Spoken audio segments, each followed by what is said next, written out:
Hi, everybody. It's Ben Baker coming to you live from the YourLIVINGBrand.live show. It is August the 30th. It is Wednesday. Good morning. How is everybody? It's been a great day. It's been a great week and a great summer. I hope you all are doing well. I'm actually pre-broadcasting this with my guest this week. I am actually up in Alaska, if you can believe it or not. I think today I am in Haines.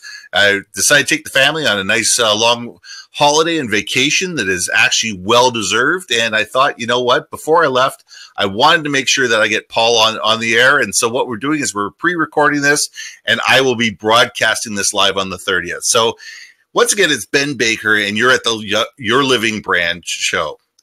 Let me tell you a little bit about this. For those of you who haven't been on the show before, what we do is we want to tell people's stories. What makes people unique? What makes people interesting? What makes people different?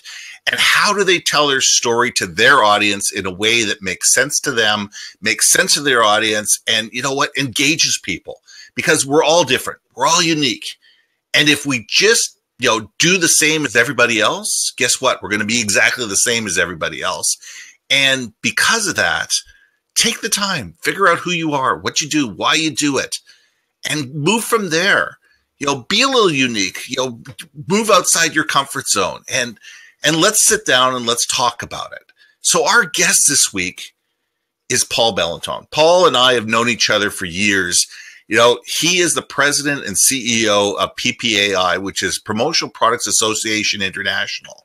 He is responsible for making sure that the promotional product industry is in the right direction, that we're moving towards the future, that people see the value, that people understand, what they do, why they do it, and bring that message to the people in a way that's relevant so people don't think that, hey, we don't sell those cheap things that people just, give away at trade shows. We help tell stories. And it's the stories that we tell that makes things interesting. So, Paul, thank you very much for joining us, and welcome to the show. Well, thank you so much for the invite, Ben. I'm looking forward to telling the story of PPAI, and I hope you're enjoying your trip right now, that as this is being broadcast, you're somewhere up in Alaska having a great time. Well, I think we're gonna have a great time. So you'll get to see the show on the 30th, and I think I'll do a preview of it on Facebook Live and let everybody see what it looks like from the deck of the ship. So we'll go from there. So looking forward to it. Paul, let's start off with that. Tell me your story. Tell me the story of Paul Bellantone and the PPAI, and what makes you guys different in this wide and wonderful world.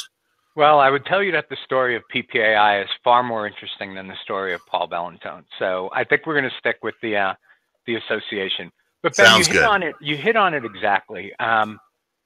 Every one of our members, let's say the distributor members, the promotional consultants, there are approximately 20,000 companies that are promotional consultants in our industry's distributorships, and they can all sell to the same clients, basically the same products from the same 3,000 to 4,000 supplier companies at basically the same price.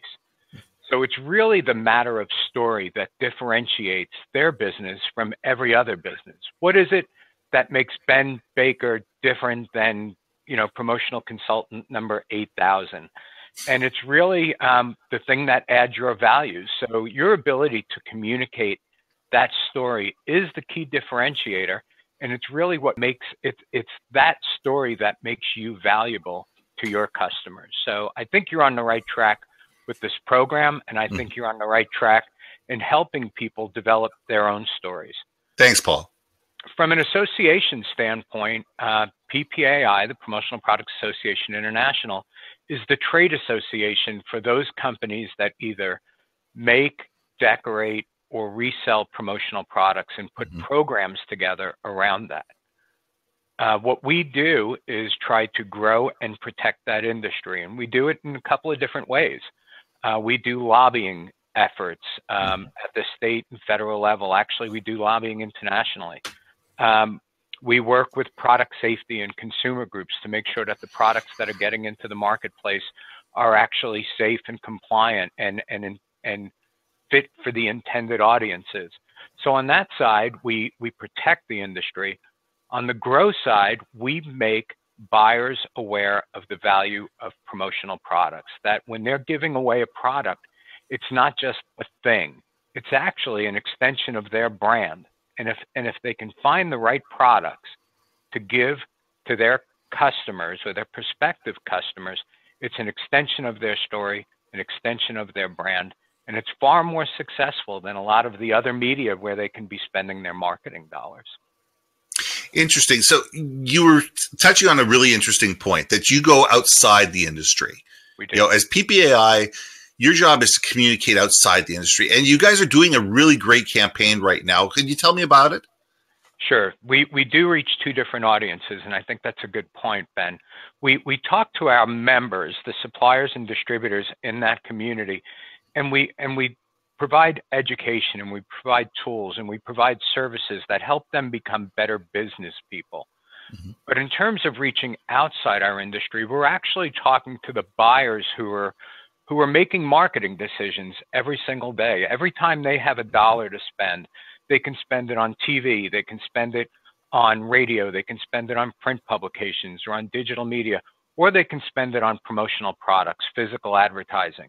Our job when we communicate with them is to make sure that they know that dollar for dollar, promotional products deliver a return like no other, whether that be on cost per impression, on the favorability that people feel when they receive a promotional product. So the Get in Touch campaign is twofold. First one is to give tools to our members so that they can communicate that value proposition to their customers. But two, to also make sure that the buyers of promotional products are aware that this is an industry and that these products are more than just things, that they're marketing tools, and that there are qualified promotional consultants that can help them craft campaigns to reach their desired audiences. Now, let's go a little bit more granular on that. Sure. Let's take a look at it and sit there going, both inside the organization and outside the organization. You talk about tools. What are the tools that you would use inside the organization to promote that idea and that theory, and also outside the organization to make sure that the end users, the companies, understand the value of the promotional product industry? Two really good questions. So from an association standpoint, we have a publication, a monthly publication, daily publications, weekly publications that inform our members about what's happening in our industry, what's happening in the industries that their clients are working in, and really how to merge those two things together to be able to create successful campaigns. We have trade shows. We have the industry's largest event in Las Vegas, the PPAI Expo, yep, where these thousands of distributors, we wind up with over 12,000 distributors attending a show to see hundreds of thousands of products to find out what's available for them to use to help their clients grow their brands. We have hundreds of hours of educations and webinars, and we have product safety certifications and professional designations that actually show and help our members demonstrate that they're up to speed on marketing techniques and product safety awareness. So we have technology tools, and we have other business tools and everything. And Ben, you know this we help our members with Pantone all the way down to helping them get shipping discounts. Yeah. And for people who don't know, Pantone is the color matching system.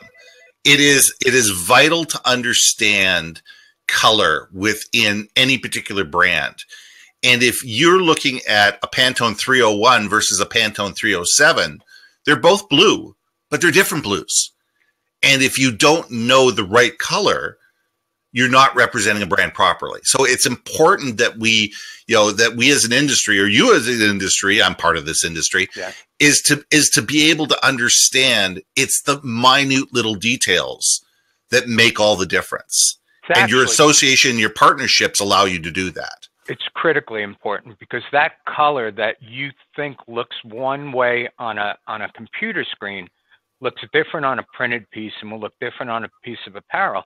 And that's why we always recommend that buyers of promotional products, marketers, work with promotional consultants, because we're trained to do that. They're aware of how these items will look in different uses, and whether it's printed on a mug or it's on a pad folio or embossed or debossed, it's important to know how the actual customer's brand will be presented to their audience. Ben, the second part of your question, externally, is how do we communicate with marketers? And we do that in a number of different ways. We start at the college level. We have a very aggressive and deep relationship with the American Marketing Association and their collegiate program. So we're actually talking to students who are studying marketing in college about promotional products as a marketing tool and about our industry as a career path. We're talking to their professors about building educational programs into their curriculum and making sure that promotional products are part of their curriculum. We participate in Advertising Week in New York, which is the celebration of all things advertising, where we get in front of the largest agencies and marketers and talk to them about the value of promotional products. It's interesting, when we talk to these agencies, they know that they use promotional products. They just didn't know that there was actually an industry that supported it. And that's part of our job. It's kind of shame on us, but it gives us an opportunity. We have something called Promotional Products Work Week, where we give tools to our members to actually have them go out into the marketplace to tell the story of promotional products and to tell the story of the success that working with a promotional consultant can bring them. So it's a two-pronged approach. It's a very grassroots approach because most of our efforts are putting those tools into the hands of the members and having them communicate that message to their clients. So let's go a little deeper. It's that there's on a particular campaign, you're going out to university students. What would you use as a promotional product when you're out there speaking to them? What you want the whole thing about promotional products, it's all about the leave behind. It's all about the message that's there when you're gone. It's all about reminding people of who you are, what you do, why you do it, what your brand's about, and how to get in touch with you. That's the value and that's the beauty of promotional products. Well, you're right, Ben. And I am not a promotional consultant. I am an association management expert. But I will tell you what our promotional consultants would consider. Perfect. The first thing they want to know is, who is the audience that this is intended for? Exactly what you said. How is it going to be used, and what impression do you want to be left on the audience that you're trying to reach? I would imagine that if you're going to try to reach a college audience, you may not want to leave behind a pharmaceutical pill case or something that might be more intended for another audience. And you would want to, what you want to do is leave a product that's fit for that intention. So you'll want something that's going to be used every day. You're going to want something that could be distributed virally. You're going to want something that they're going to be proud to show your brand, because in so many ways, the audience becomes the carrier of your brand when you give them a promotional product. They're going to talk to you about price point and how much do you want to spend per audience, per attendee or per student. And actually, I would say that within that, they may subgroup even further and say, well, if you have somebody that's has a higher aptitude for spending with you or becoming a customer of yours, you may want to actually give one product, where if you're just trying to build some awareness around a campaign, you may want to give another product. So Brand, you know this, being a promotional consultant, that it's more than just going online and picking something that might seem cool on that day. The value of promotional products is either the pass along effect or how long people use the product. We know that a high percentage of promotional products are kept for more than a year. I think that number is about 86%. Yeah, it's about there. Promotional products are kept for more than a year. Well, I would ask you, Ben, name another advertising medium where people are carrying the brand with them for over a year. I always think about digital marketing right now, which is obviously very hot, but you go to watch you click on a video and a commercial pops up, and that commercial, it's so intrusive that it actually has a countdown clock on it telling you how long you're going to have to put up with this intrusive commercial. 4 more seconds, 3 more seconds, 2 more. Oh, good, I can click past it. Now I can go through. But what happens when you give somebody a promotional product? They actually say thank you. Yeah. And out of all of the media that we track against, there's very few where the recipient actually says, oh, thank you for advertising for me. I think I'm going to keep this. I think I'm going to promote you. And then I'm going to share that goodwill with my friends. That's the beauty of promotional products. Well, I agree with you because, you know, what we do is when we take a look at things with our clients, the conversation we have is exactly the PPAI Expo in January that I've been going to for 20 years now. You know, there's 13 miles of show floor now. It's all on one floor at the Mandalay Bay. It's, you know, it's 3,300 booths. It's, you know, it's a million square feet. Almost a million square feet. Almost a million square feet. I mean, I bring 3 pairs of shoes with me for each day just so my feet don't turn to hamburger. It is amazing the amount of things. Your shoes need to be progressively larger to accommodate swelling. Exactly. But the conversation that I have with my clients, and I'm sure, you know, the majority of people do at this, is that 98% of the 500,000 products that I see at any show are wrong for my client. Right. They're not wrong for somebody else's client.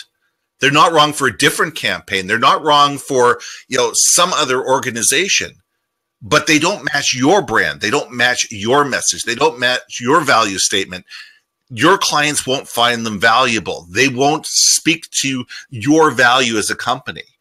And that's the beauty of promotional products, is that there's so many different options. It allows you to be unique. It allows you to tell a unique message. And it allows you to be the type of person that sits there and say, here, let me give this to you. And what you get on the other end of it is wow. Yep. It's that wow factor. And it's somebody say, can you see what they gave to me? This is really cool. Yep. And I think that there's probably no other industry in this world that does that, except maybe the gifting industry. Yeah. But you know, it's almost like opening up a brand new gift when you present something, because you're giving them something that they're probably going to find useful and they're going to use. And that's the beauty of promotional products. Yeah, many times it's a product that they would be using anyway. Yeah. Now they're using it with your brand, and they're thinking more favorable about your company. So you're right. When you were talking about the expo, when you talk to your supplier partners, you can tell them about the industry that your client's in. It's whether it's healthcare or banking or technology or nonprofit or education. So, you know, it's stratified in that way. But also, you go one step deeper and you say it's for a recruitment campaign, or it's for a retention campaign, or it's for a dealer program, or it's for a trade show. So you're really looking at an entire grid. And pretty quickly, that funnel of 500,000 or a million products narrows down to a field that's going to be effective for both the industry that you're promoting into, and then for the type of program you're trying to run. What you're going to do for employee retention may be very, very different than what you're going to do for employee recruitment, or for a safety program, or for a wellness program. And that's where a promotional consultant actually adds their value. Because you can spend a lot of money and still do the wrong things. Well, you can spend less money, but if it's the right product given to the right people, then I think then that's the goal of a good, successful promotional campaign. Exactly, because it's about the campaign. It's not about the company. It's not about having a pen that you give out to everybody, and that's all we give away.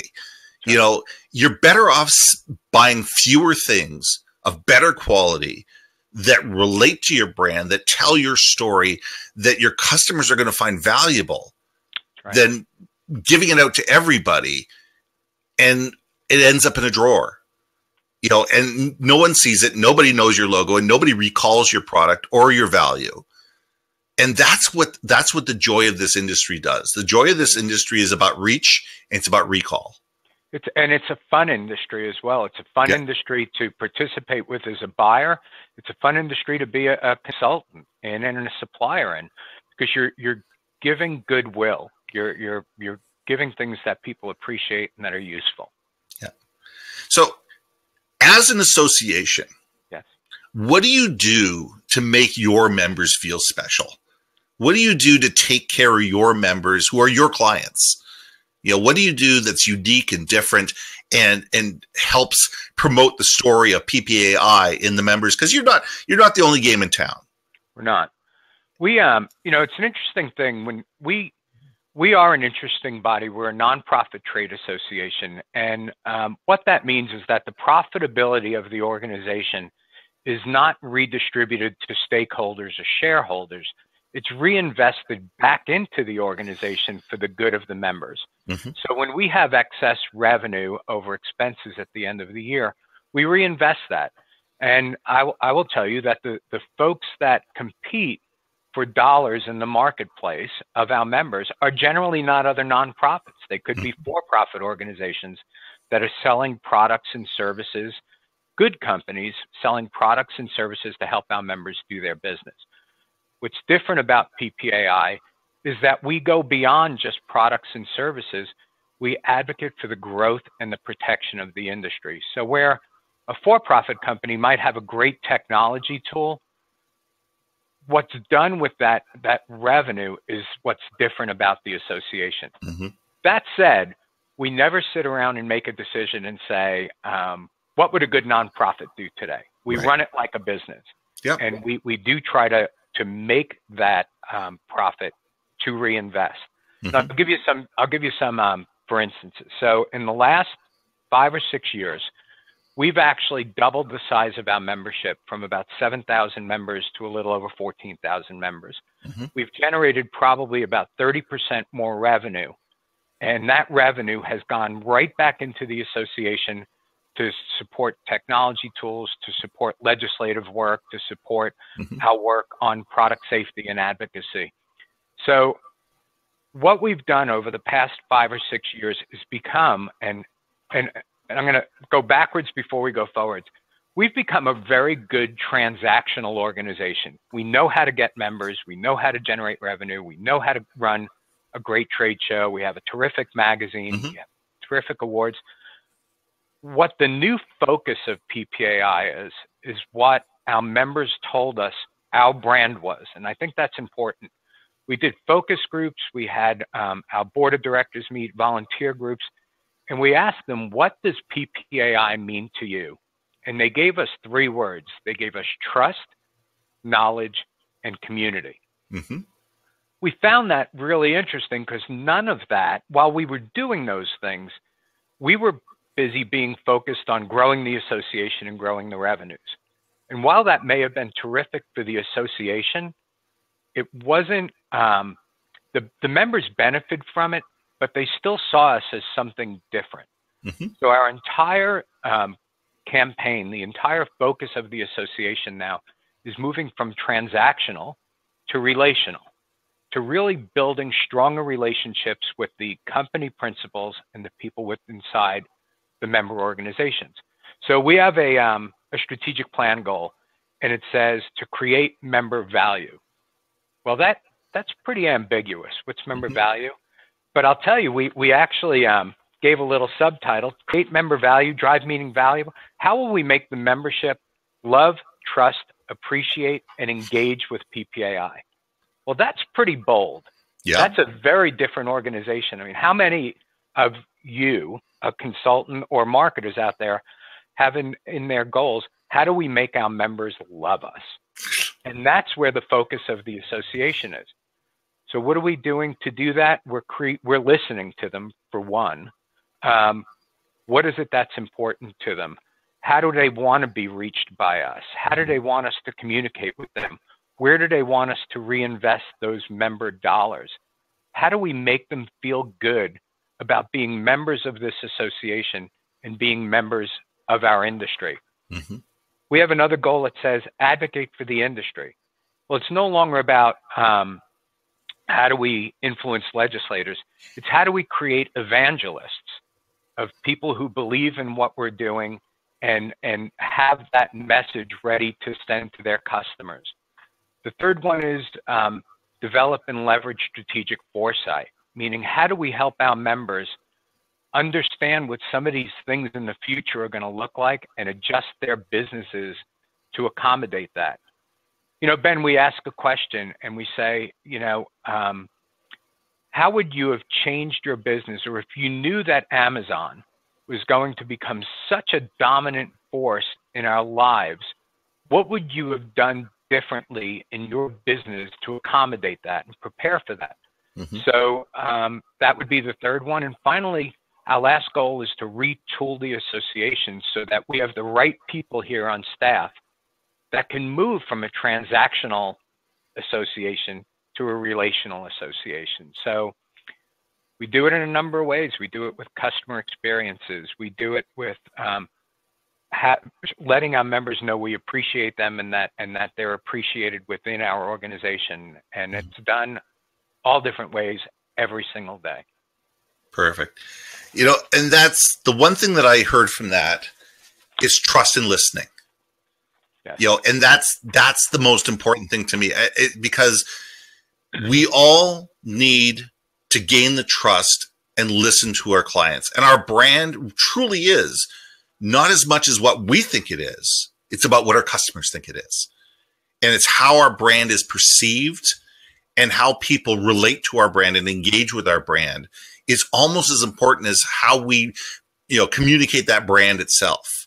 Right. It's a living, breathing thing. And you're right. It's got to be about change.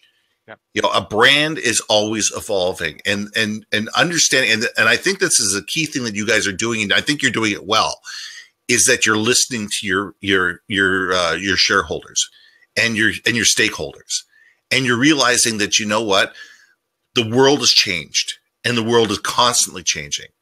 And you need to be evolving with that in order to make the association relevant, not only today, but in 5 years. Because when I joined this association 20 years ago versus where it is today, versus where it's going to be 5 years from now, it's different. Right. And that's not a bad thing. And I think any organization can look at themselves and sit there and go, you know what? We need to keep up with the pace of the world and sit there and be looking visionary about what are our customers wanting from us in the future and how do we react to that, you know, and be able to sit there and say, we're not going to make wholesale change just to make wholesale change, but we're going to make wholesale change where it becomes valuable for the people that are our stakeholders and the people that we are truly trying to represent. And I think you guys have done a great job with that. Ben, I think you're spot on. Of those three things, trust, knowledge, and community, I think that trust is the most important. And that's the way that our members perceived our brand. You know, your brand is what your customers think you are, not what you say you are. Ultimately, you have to deliver on that brand promise. I have to tell you, it was a lot easier when we thought our brand was to grow the association, you know, become larger. Having trust be your brand is an awesome responsibility. Yeah. What we've learned, though, is that the trust isn't that we're always going to get it right, because we won't. We will not always get it right. The trust that they have for the association is that we will always try to do the right thing. Yeah. They may agree or disagree with the actual outcome or whether or not we were successful, but they know that their association has their backs, that we're trying to do some things that may be uncomfortable, because change is uncomfortable. And some days we pull and some days we push in this whole idea of change, but they do trust us that we're leading them in the right direction. It's an awesome responsibility, but when you get it right, it's so much more rewarding than just adding another 10 members. Yeah. And you know what? I think any organization can take that message and move it forward. Absolutely. You know, it's realizing that it's the relationship you have with your customers and that level of trust, because they will forgive if they trust you, if you communicate with them, if you're seen as doing things in their best interest. You know what? They'll forgive your blunders. If you say, you know what, we made a mistake, we're sorry. And if you own your mistakes and you sit there and say, you know what, we were doing this in your best intentions, and and as a board, this was the rationale that we did to come up with this, and we went in the wrong direction. We're sorry, you know, but this is what we're doing to change it. People will respect that, and people will stay with you, and they'll march, you know, arm in arm with you because if you do that. But when you lie to people, when you make changes without communication, when you go in a different direction and, not bring the people that have been your stalwarts with you along with that, that's when you get in trouble. Yeah. Trust is, trust is actually a great differentiator in a commoditized market too. Mm-hmm. It's like we started this with, basically the same products at the same price, delivered generally in the same way. When you have the trust of your customer, you're not running down that price rabbit hole where they're going to jump from you for 2 cents less. And it's something that you need to communicate and you need to reaffirm along the way. But trust, somebody once told me that price will be the deciding factor when value is equal to zero. So if you don't have any differentiating value, then yes, they're going to jump toward price. Trust is a differentiating value. The fact that your customers can sleep at night because they know that they're doing business with you versus somebody else that they might not have a relationship with, that is a powerful, powerful motivator to stay with you. Agreed.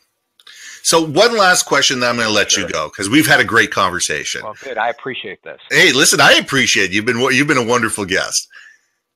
What's the one thing that you want people to remember about PPAI when you leave the room, when you walk out the door, and when you leave people on their own to discuss amongst themselves? What's the one thing you want people to remember about the PPAI?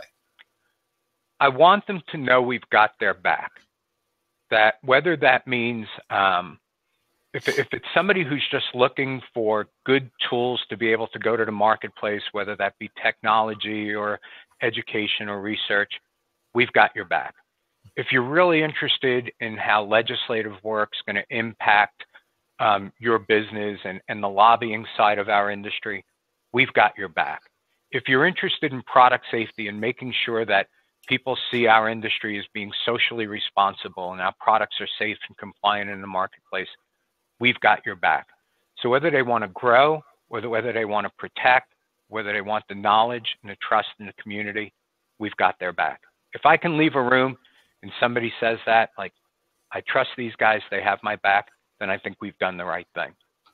And I think you have. I honestly think you have, and I agree with that every year because every year you guys send me an invoice and every year I pay it. So, these obviously I agree with the organization enough to keep paying your bills. So I'm there. I'll take that as one of the measurements of success. Thank you, Ben. And we'll see each other in Vegas in January. How's that for a deal? You bet. Thank you very much. Safe travels. Hey, thanks. Now, Paul, I just want to say thank you very much for being part of the show. It's been an absolute pleasure. We've had a good time.